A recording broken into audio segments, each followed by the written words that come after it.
Hi, I'm Manda McKay. I'm a professional artist and I'm making these videos with tips to help people enhance their creativity. And whether you're a professional or just starting out with a creative hobby, these tips are meant to be helpful for everybody of any level. So for this tip, I want to talk about something that it should be kind of obvious, but often is not, and that's simply looking at what resources you have around you that you can be using in your creative practice. Um, it, and if there's something that is not readily available to you, is there a swap that you could make where it would be something that's a little bit easier to access? So I will give you an example with myself. I'm predominantly an oil painter, and for years now I've been painting still lifes of assembled natural objects. But a long time ago I was wanting to paint landscapes, and specifically desert landscapes. Well, I live in Georgia, so we don't really have a desert around here, and that was kind of a problem. I didn't have enough money to go out to an actual desert, and I didn't want to use other people's photographs and work from that. I wanted to paint from life. So even though I had some really great ideas, they actually never panned out just because I didn't have that around me. I did wind up doing some paintings that had local landscapes in the background, and that actually worked out pretty well. After I started doing still lifes, I live in the woods basically, and like I said, I paint assembled natural objects, which are different things that I find, like when I'm walking in the woods. Originally, I would use things also that I purchase at the grocery store, for example, a piece of fruit or a flower. And at some point, I decided that I was just going to limit it to whatever I could find myself, or maybe a neighbor find, just something that you would find foraging in the woods and not have to go and purchase it. And I think that really improved my art. And it was something that really was easier for me to just have these different resources. If it was something that I was getting from the grocery store, those were things that didn't ever last. A flower would last for a couple days, a fruit a couple weeks maybe. But if I find something like, for example, a bone or a feather, those last for a long time.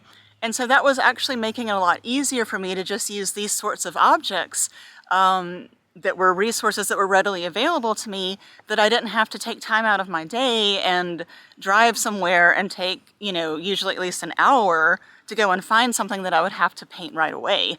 I have things that I've collected and they're just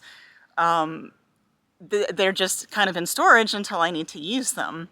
So in that way, definitely just using what resources were available to me, I think actually improved my art. And of course, now that I'm used to working that way, now I find inspiration from things that I find in the woods. And even sometimes it's not necessarily that I find something that I would use, but I get an idea of what I could look for. And it's really helped my artwork, and it's made it so much easier than, if I had to be flying out to the desert every so often to take photos and do paintings from that. So ask yourself if you're having difficulty because you're lacking in some kind of a resource, is there something that you could substitute? Now, if you're a cook, if you like to cook or bake, you're probably quite accustomed to this idea of having to substitute something because you don't have an ingredient.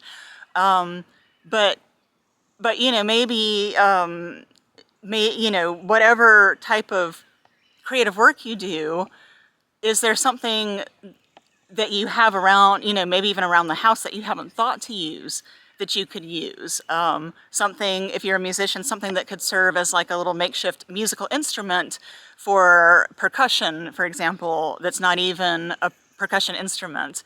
I think of a little kid banging on pots and pans, and okay, I'm not necessarily suggesting that, but that sort of thing. Like, is there something that you have available, like maybe there's a box and you could get a really cool sound out of it if you were kind of slapping it rhythmically, I don't know. But if you're able to just look at what's around you and use whatever you have as a resource, and that could even be like another person. If you have a roommate or a family member that's willing to help you in some way that you need, that you could use the help. These are all different things to consider, and if you're really utilizing the resources that you have, that you easily can access, then that makes it that much easier to focus on the creativity and making something, as opposed to trying to gather up whatever it is that you need to finish this project. So let me know in the comments if you have an example of having done this, or if you can think of a place in your own creative practice where maybe there's some kind of a resource that you're not really utilizing that might make your art better, or at least a bit easier and more streamlined. I hope you found this video to be helpful. Again, my name is Amanda McKay, and thank you so much for watching.